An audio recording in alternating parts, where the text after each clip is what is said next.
Welcome to episode number 35 of Beyond the Plate. 35 weeks of learning, 35 weeks of food hysteria, 35 weeks of great trivia, and 35 weeks of the lovely chef Amrita Raichand. What's up? Hello, how are you? Hello. I'm very well, thank you, Rishi. Well, going by themes for episodes, thank you so much, all of you who loved our Republic Day episode, which featured last Monday. Today is a significant day for us to honor. It's Indian Newspaper Day.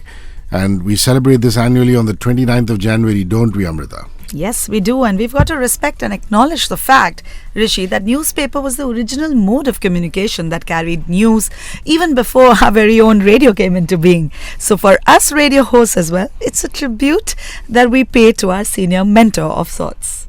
Well, true. You know, all of us are social animals. We need to communicate. And today, call them what you may. Mm-hmm. Gen Z has really taken communication for granted because everything is at their fingertips. Absolutely. They don't have to run to landlines, stand in line at STD booths. From development of language to scripts to printing to radio waves, TV, finally, the World Wide Web, and of course, artificial intelligence. We've come a long way, haven't we? Indeed, Rishi. Now, let's go back and talk a little bit about how this whole communication process started. Newspapers started all the way back on 29 January 1780. As Calcutta was the original capital of India during the British era, logically, the first newspaper was launched in Calcutta.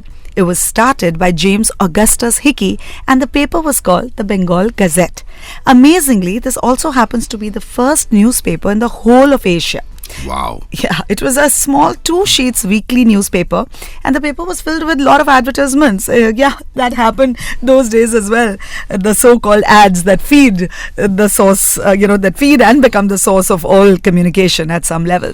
Now, this very date is set aside to honor the beginning of newspapers in our country and is literally referred to as the Indian Newspaper Day. Sweet, huh? Let me tell you a very interesting trivia. Now, this Hickey I spoke about was actually British. He and his paper, soon after its conception, made it a point of challenging the British Raj, and that to none other than the Governor-General Lord Warren Hastings himself. Hickey boldly started accusing Hastings of injustice, corruption and tyranny against local Indians. Obviously, this was unacceptable to Hastings, so he decided to sue Hickey and also attempted to shut down the paper. Hickey fought back valiantly against the might of the empire, but to no avail. Clearly, he lost the legal battle and was put in jail for 2 years. Poor Hickey became penniless and was finally deported back. Can you believe it? So this is the story of India's first newspaper that started in 1780 and shut down only in 2 years in 1782 with a lot of drama. Well, I imagine in the next decade after that, Amrita, we saw many publications or newspapers, which obviously would sprout around the coastal cities. Yep. Cities which had largish ports, which is Calcutta at the time, Kolkata today, Madras at the time, Chennai today, and Bombay at the time, which is Mumbai today. Right, and the golden era of Indian journalism started in the early 19th century. In fact, some merchants of Calcutta, not necessarily Indian, got together and started Calcutta Chronicles in 1811. The editor of this newspaper was James Silk Buckingham. He had introduced a new approach to journalism in India. He initiated clear journalistic practices and covered the problems of local people and their lives. And the most important takeaway from here, Rishi, is that he was the first man responsible for starting a movement against the evil practice of sati. Wow. And of course, the great reformers of the East, how can we forget? Wonderful people who had very progressive ideas, wanting to take India to the future, and their only mode of communication was the written word. Yeah, and really, frankly, then is when the Indians started getting into the newspaper game. And it all started in 1882 by the famous Raja Ram Mohan Roy, who was a social reformer who also recognized the power of newspapers in respect to India and fellow Indians. He started a Bengali newspaper called Sambad Kaumudi, I might be getting the pronunciation wrong, and a Persian paper, Mirat-ul-Akhbar.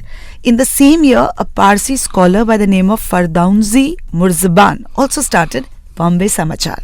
Wow. So obviously no turning back for the Indian media. Absolutely not. Absolutely not. And in fact, newspaper media has now become one of the most important legs of our democracy. Not now, it Actually, that's what really started helping the democracy develop. But I have to say now, Rishi, that the traditional media is under great threat with the advent of the internet. Of course, there are a lot of advantages, but there are some disadvantages as well.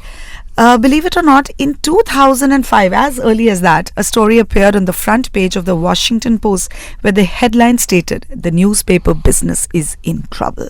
However, this media industry has survived, having supplemented their business by going digital as well. Those who did not do it, of course, had to shut shop or are in trouble. I'm just thinking there must be some very notable effects, mental or otherwise, on reading the printed word on paper as opposed to reading digitally. Of course, environmentalists would argue that reading digitally is, conserves paper, thereby conserves wood, thereby conserves plants and trees. But Yes. if you were just to do an apple-to-apple comparison, and you want to tell parents to encourage their children to read newspapers, what are those things that newspapers you think definitely score over digital media? The advantage, Rishi, and I'm going to quote Professor Naomi Barron from the American University, who stated that reading in print makes it easier for parents and children to interact with language, questions and answer, which is actually called dialogic reading. In respect of reading newspapers, my advice to all parents will always be to encourage their children to read the hard print newspaper. Besides it being better absorbed, it also helps with improving general knowledge in current affairs, improving overall language skills, induce critical thinking, focus and concentration, avoiding fake news. We rely so much on digital media today, but there is a lot of fake news going around, and there is no real filter, especially when you talk about the younger generation. Also helps students unwind sometimes with puzzles and crosswords. I don't know if you were addicted to them. Totally. Even I used Just to click on the love. update, and Yeah. even today they say that it helps in Alzheimer's if you just start doing puzzles and crosswords on a regular basis. Absolutely. So there are a lot of advantages of reading even today, and I highly recommend that we kind of go back to the basics, and if perhaps not too much, but definitely inculcate at least 1 hour of reading and include newspaper reading in particular in that. Wonderful. Ask Amrita. The section comes on at the end of the show. It's 9833-943-943, 9833-943-943. Ask any question, trivia related, newspaper day related, or food related. The recipe of the day is shot in Amrita's exotic home studio. That's up at 94.3 Radio 1 in India, as well as Amrita Raichand on Instagram. Chef and Beyond is a YouTube channel. Please go subscribe. And remember, the show comes to you every Monday, 8:15 to 9 in audio form, Mumbai, Bangalore, Delhi, and Chennai. 2 days later, 48 hours later, on Wednesday, at the Radio 1 International YouTube page is when you get to see us in video form. All right, what's the recipe of the week? So the recipe of the week had to be something worth writing about, right? Since this is newspaper day. So this is a very interesting lasagna roll-ups. Everybody loves lasagna. So what I'd like to do is I obviously boil the lasagna sheets first. Then I cut it into 2. And then, you like zucchini? I love zucchini. How about eggplant? Love eggplant. Okay, lovely. And broccoli. And broccoli, but no broccoli going in this recipe. We're going to slice very thinly some zucchini and the eggplant. We're going to grill it on a pan, and then once it softens up, we're going to roll it along with these pasta sheets that I've cut out. Then I'm going to make a nice white sauce, dip these little roll-ups in it, and bake it with a little dash of cheese for about 15 to 20 minutes in an oven which is preheated at 180 degrees centigrade. And what you have is a gorgeous, gorgeous pasta dish, which I can bet nobody must have seen so far. So please watch that video. It is on my YouTube channel, the longer version, and the short form of it in a reel form is on Instagram. All right, the Ask Amrita section. Sanjana, the weather is getting worse. Each morning I wake up and it's colder and more progressively colder. Mumbai, for example, clocked in 13 to 14 degrees Celsius this morning that I write to you, Amrita. Our immunity goes for a toss during the winters. What do we suggest we should do to have better immunity? Imagine, Rishi, the people who are sitting with -5 and -13 and 14 actually seems like a luxury for us Mumbaiites. But having said that, yes, of course, it does pose health challenges, especially if you are not armed with immunity. What I highly recommend in these times are good, nutritious broths, soups. If you are a non-vegetarian, chicken soup is truly for the soul and keeps you really nice and warm.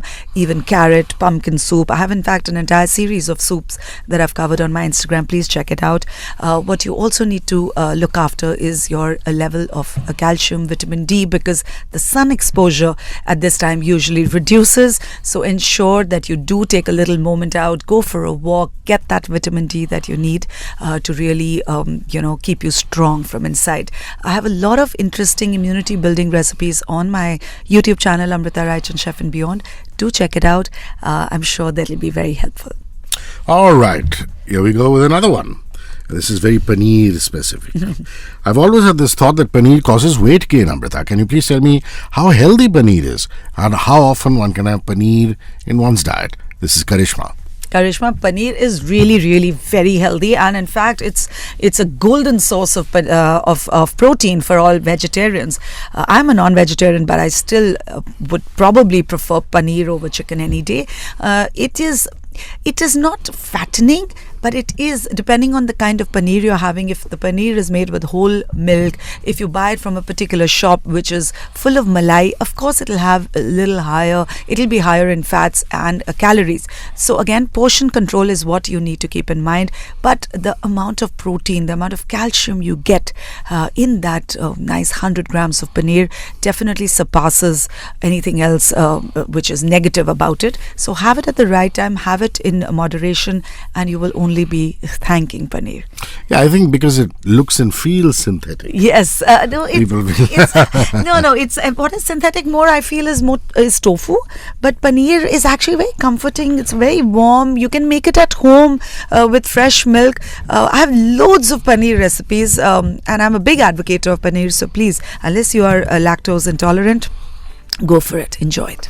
Amrita, thank you so much for filling us in on World Newspaper Day. And now we know how print media came into being, all the wonderful achievements during the India's era of independence, and before that when we were under the British Raj. Thank you. See you next week on Beyond the Plate. Thank you, Rishi. Thank you for having me here. 94.3 Radio 1.